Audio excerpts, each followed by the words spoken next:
It's Capital Extra. Yinka here, of course, and I am joined by Fuse ODG. Hello. Fuse, how you doing? I was gonna do that. Yeah, I got there before you. But yeah, okay, all right. No. Wait 1 second. we're gonna let's redo it. It's Capital Extra. Yinka here. It's Fuse. We were just saying before we started that we've actually never met before. Yeah, I'm shocked that we haven't met. Yeah, which is a little bit surprising. Yeah, I don't know if it's because I've been going away a lot. You know, not bragging or anything. On my mission. No, of course not. You know, I like to see the world in that, you know, a lot of shows.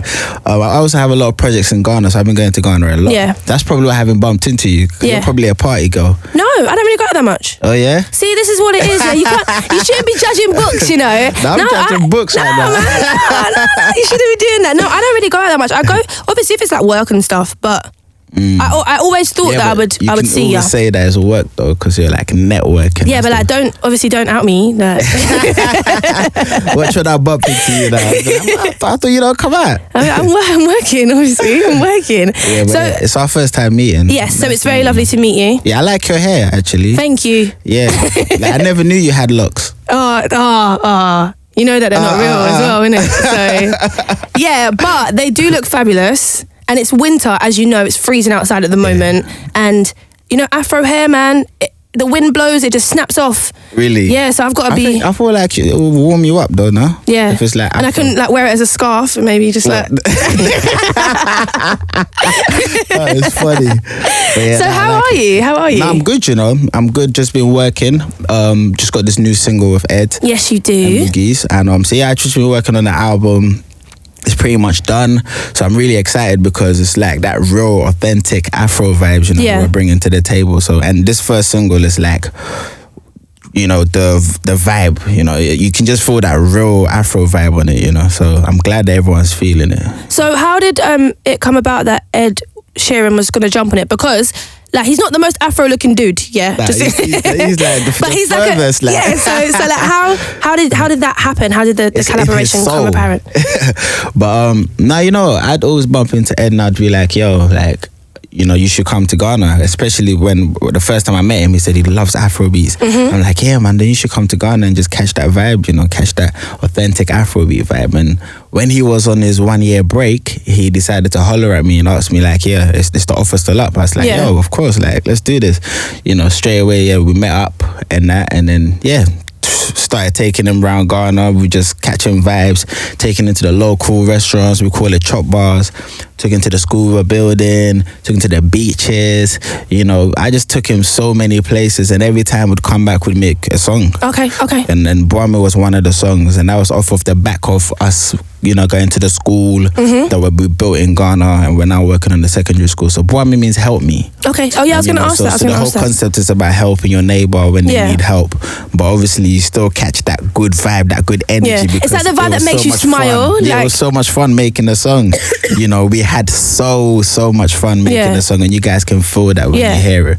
You know, for me, like, because I've sort of like admired you from afar.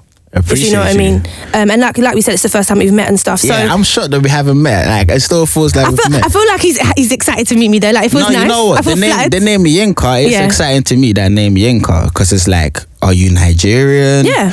Oh, are you? Yeah. Because, you know, I've had some Yinkas in the past that are Nigerian. Oh, that their mums just got like excited on name day. Yeah, but obviously, it's obviously dates back to Nigeria. Yeah, but I was curious to see whether you was Nigerian. Yeah, I am Nigerian. What are you, like Yoruba? Igbo? Yes, Yoruba. I feel like he's interviewing me. Yeah. People would say that you look Igbo though, right? Yeah, people do say that. Yeah, they do. But it's about you. It's about you. We can do this later. Yinka was an interesting name to me. Yeah, but for me, like I admire you from afar, and appreciate you. It's like I feel like you're not just somebody who talks about making a difference, and you don't just talk about your heritage. I feel like you live it. Yes. So when you tell me that like you're building schools and you're constantly in Ghana working on projects, it sort of like makes me like appreciate it a bit more. It's definitely more than music for me. Like, I mean, I grew up in Mitcham, South London, and even from shout out to South London massive.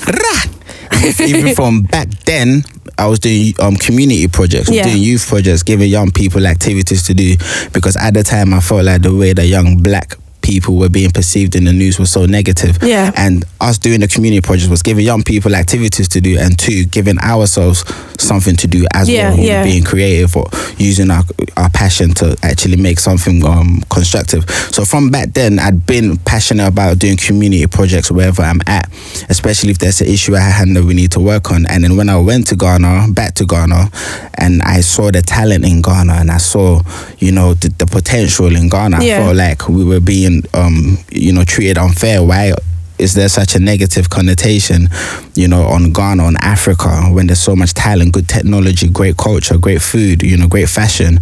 And to me, it became my mission to create that this is new Africa for the world to understand. So everything I'm doing is, I love the music, which is what we're naturally good at, but we need to use it as a way to help our people, I know what you mean. And like, I feel like you kind of, this is like from an outside point of view. So I know that with everyone, like an overnight success takes like 10 years to build or something. But for me, I feel like you like exploded with like this. It's like such a, it means something, but it's such like a happy vibe. Like when I hear a tune of yours, it's definitely one like for instance, my dad, you can play him bare songs and he doesn't care. And then one of your songs come on and he like wiggles his waist a little bit. You know what I mean? And it's like the smile and that. So how do you, with everything that you do, and it's quite like political and it is quite serious, how do you keep that energy and that vibe going? I mean, my music is not so political though. No. My music is just vibes. Yeah. And it's the music that creates that platform. I just want people to enjoy the music. Same way I want people to come to, Ghana or Nigeria to just come and enjoy yourself. But whilst you're there, that's when you catch the real culture and you might get inspired to even invest, So it's the same. I use the music to catch the people's hearts and their soul. And then whilst we're here having the conversation, you can find out about why we make this kind of music, because it's the same for like the kids in Africa. They don't have much, but they are joyous. They actually enjoy themselves and they are happy, even though they haven't got much, and it's the same. You hear the music, you feel the vibe, but we still have, stuff that we need to fight through the music. Yeah. And you said that you have almost finished your album. Yeah. How long have you been working on it? I make music all the time, so I have so much songs anyways, but it's all about making sure that it makes sense. The album's called New African Nation. I wouldn't, his hat doesn't say that. It doesn't say that. You have to represent all the time, so it's called my t-shirt as well.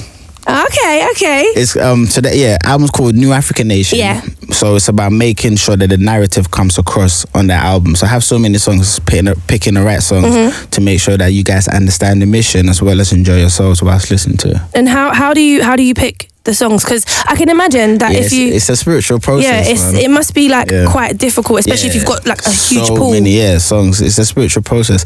It's like sometimes I feel like this song needs to make it because I don't know how I ended up in this country and I ended up meeting this person and we ended up making the song, but it feels right. It needs to make it. Yeah, it can be a decision like that, or it can be this song is such a banger. Yeah, it needs to make it. You get it? So it's different feelings that you have to sift through. And when can we expect to hear it? Yeah, next year. Definitely the album's when you said next year, I thought, and then I realised it's November, isn't it? Exactly. So like that's all right. It's a couple months still. Almost done, man. So so next year the album's coming out, and I'm really excited for you guys to hear this one, man. So.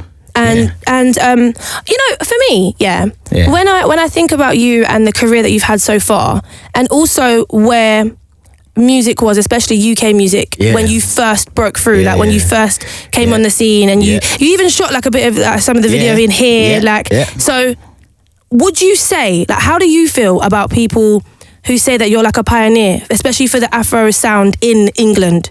Yeah, do you when agree? we started, it was such a battle, literally trying to get the music through the different barriers, and man, it was so hard. Now you guys are hearing Afrobeats on Capital Xtra, and you think it's normal, but trust me, it was not normal to hear Afrobeats on Capital Xtra, but we've made it normal, it just had to be like that, because it's just good music, and it took a while before, everyone kind of jumped on board, and now you're hearing different Afrobeats on different radio stations, and you're not even thinking nothing of it, but it's a big deal, guys. Capital Xtra on Afrobeats, it's a major deal, man, and we've come a long way. I even see it in the tagline sometimes. Capital Xtra, home of Afrobeats, No, but it's good though, and I feel like you're definitely one of the artists who like fought for it to happen. If you sort of like rewind back to that time, what was it like, sort of, man? Because there was nothing that sounded like that, especially like in mainstream music. I know, but now what it is. We had our vision set,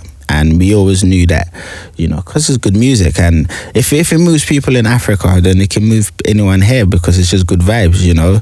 And especially in the early stages as well, we had a lot of support from like, you know, like the Wyclefs, and that, you know, they were all supporting it, because when they heard it, they understood. When Sean Paul, you know, called the vibe, he understood that it was like dancehall, but you know, this time it's African, you know. So we knew that there was a straight longevity, you know, in the music. So we were very confident. It's just that people had to catch up with it. Yeah. It takes people a little bit of a while to catch a vibe. And they always need a comparison as well. So, yeah, I guess we had to just beat our last thing for comparison.